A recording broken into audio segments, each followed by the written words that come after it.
سوال یہ ہے کہ فیض کیا ہے، کیسے ملتا ہے، پتہ کیسے چلے کہ اس شخص پر فیض ہوا ہے؟ دیکھیں، پہلے یہ سمجھیں کہ کچھ چیزیں ہوتی ہیں جو ہمیں نظر آتی ہیں. جیسے پانی ہمیں نظر آ رہا ہے، پانی ہے، لیکن پیاس ہمیں نظر نہیں آتی، جس کو کہا جاتا ہے کہ ٹینجیبل اور انٹینجیبل. یہ ایک اصطلاح اکاؤنٹس والوں کو آتی ہوگی. کچھ چیزیں ٹینجیبل ہوتی ہیں جو نظر آتی ہیں. مثلا کھانا رکھا ہوا ہے تو نظر آ رہا ہے، لیکن بھوک نہیں ہے. کھانا ٹینجیبل ہے، بھوک انٹینجیبل. جسم ہے، نظر آ رہا ہے، روح نظر نہیں آتی.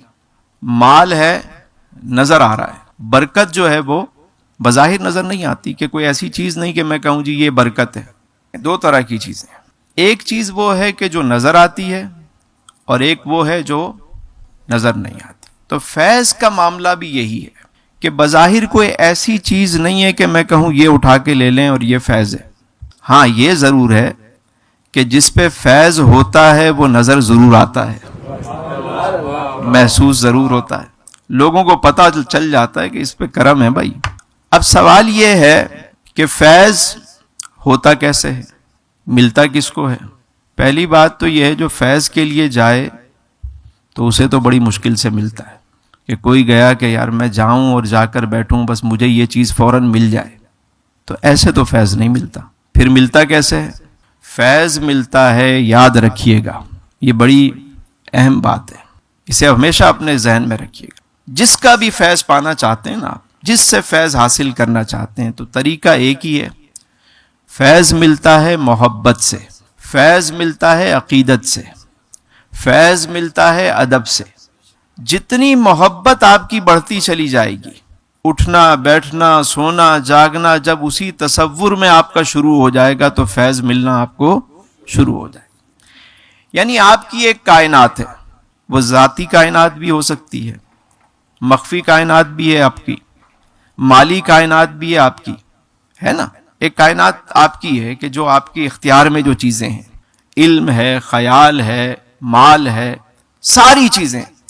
آپ کی ذاتی کائنات میں جتنا حصہ آپ نے ان کے لیے رکھا ہے، ان کی کائنات سے اتنا حصہ آپ کو ملے گا.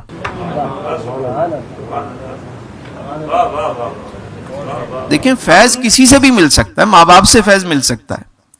اب ماں باپ کے لیے اگر آپ کا مال، آپ کی ذاتی کائنات، مخفی کائنات، مال، سب چیزیں اگر ماں باپ کے لیے حاضر ہیں اور آپ ہر وقت ان کے لیے حاضر ہو، تو وہاں سے فیض کشید کر لو. جس کے لیے بھی، جہاں پر خرد کو چھوڑ کے، عقل کو چھوڑ کے آپ جہاں عشق کے معاملے میں سوچنا شروع کرتے ہیں، وہاں سے فیض ملنا شروع ہو جاتا ہے. جب تک آپ عقل کے تناظر میں وہاں جائیں گے کہ یار یہ ہو سکتا ہے، نہیں ہو سکتا، یہ دے سکتے ہیں، مل سکتا ہے، نہیں، یہ اندیشے چیزیں لے کے بیٹھے رہیں گے، فیض نہیں ملے گا. فیض تو اس وقت ہے جب آپ اپنا سب کچھ، اپنا مال، اپنا وقت، اپنا خیال، حتیٰ کہ جب اپنی جان وہاں پیش کر دیتے ہیں تو وہ اس جان کو اپنی جان سمجھ کے اس میں جان ڈال دیتے ہیں.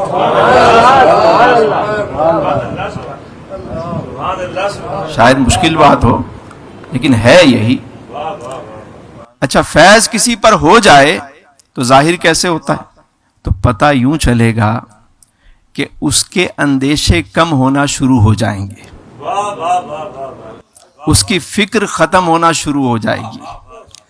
کل تک جس چیز کو وہ بہت بڑا سمجھتا تھا، جملہ سنیے گا، استاد فرماتے ہیں کہ فیض جس پر ہوتا ہے اسے حاصل کر کے جتنی خوشی ہوتی ہے اتنی اس کی راہ میں بانٹ کر ہوتی ہے. یہ فیض ہے. فیض والے کا درجن 13 ہوتا ہے. وہ جھگڑے میں نہیں پڑتا، وہ معاف کرنے کو پسند کرتا ہے، وہ زیادہ الجھتا نہیں ہے، وہ زیادہ چالاک نہیں ہوتا، معاملات کو نمٹاتا ہے، آگے بڑھتا ہے.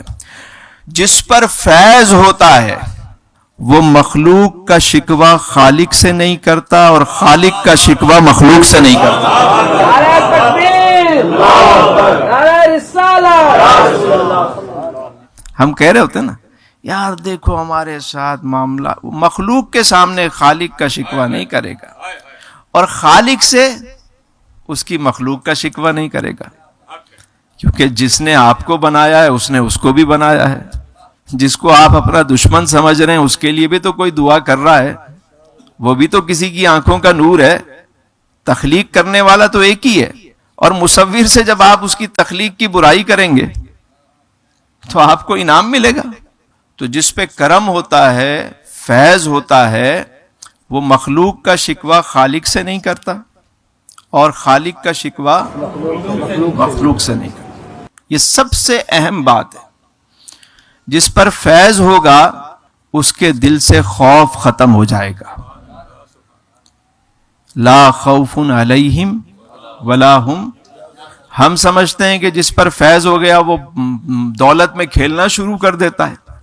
ہم تو یہ سمجھتے ہیں ارے بھائی بڑا بڑا بڑا کرم ہو گیا بھائی۔ اب ہم سمجھتے ہیں فیض مال کا نام ہے، فیض تو خیال کا نام بھی ہے۔ کسی کو بلند خیالی نصیب ہو جائے یہ کیا کم ہے؟ فیض جس پر ہے اس سے خوف ختم ہوتا ہے۔ پورا قرآن اٹھا کے دیکھیے، اللہ جس سے محبت کرتا ہے، پورے قرآن میں کہیں یہ نہیں لکھا ہوا کہ میں اسے بلڈنگیں عطا کرتا ہوں، میں بنگلے عطا کرتا ہوں، میں فرمایا جس سے میں محبت کرتا ہوں اسے 2 تحفے دیتا ہوں۔ کون سے 2 تحفے؟ فرمایا لا خوف علیہم ولا هم یحزنون۔ ایک تو اس سے خوف ختم ہو جاتا ہے، دوسرا اس سے غم بھی، ملال بھی، حزن بھی ختم ہو جاتا ہے، اس سے ڈر نکل جائے گا۔ تو یہ نعمتیں ہیں، فیض جس پر ہوگا۔ اللہ تعالی ہمیں فیض عطا فرمائے۔